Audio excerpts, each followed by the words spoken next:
Hi everyone, welcome back to the Toffee Blues, your source for all things Everton. And Everton and Castor have today released the club's third kit. I think completing the set of kits for this season, barring any surprises later on in the campaign. But yeah, press release from Everton does tell us that the 25-26 third kit has been released.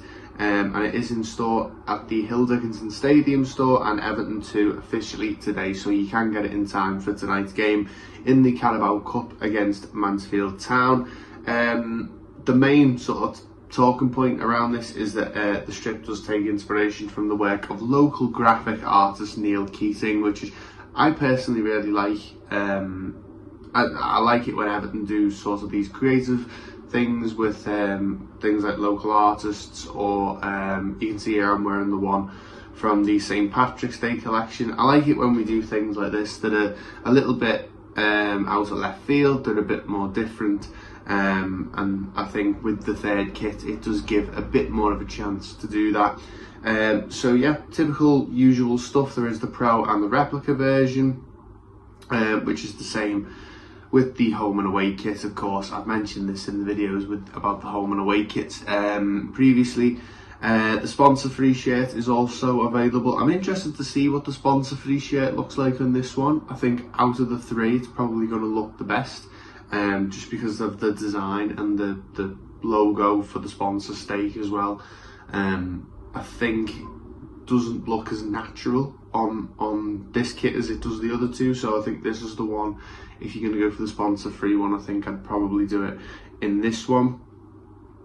So the kit sort of attempts to mimic the River Mersey again throughout its sort of its ripple effect, and like I mentioned, through local graphic artist Neil Keating. I personally really like the sort of pop art sort of vibe of the kit, if that makes sense. I think you sort of need to see it through the pictures that the club have released.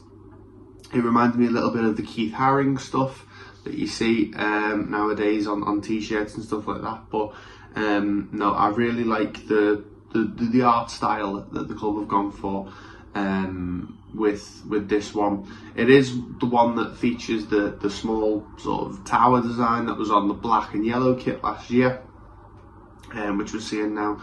Every year the club releases one that doesn't feature the traditional Everton crest.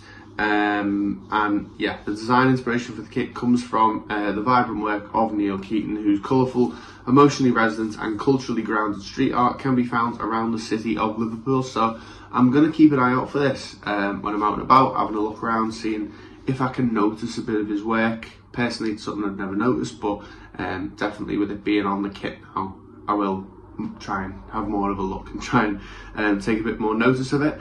He also features in the video that announces the kit, which is really cool. They got him on side for that. It is available in short sleeve only, same as the home and away kits for this season. Again, something that I'm not the biggest fan of, but I suppose what can you do? We saw Iliman and Dye wearing it with the blue undershirt on Sunday, sorry. So I suppose it doesn't make too much of a difference. It's black socks and black shorts, so it's an all black kit this season.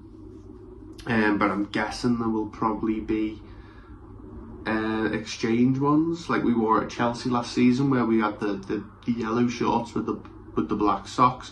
So we'll just have to see how that one works out. And yeah, I mean, looking at the photos, I think the one thing maybe I would have changed about it was I would like to see the ripple effect go in through the sleeves as well. But apart from that, I think it's a pretty smart kit. I think it's quite nice. It's different.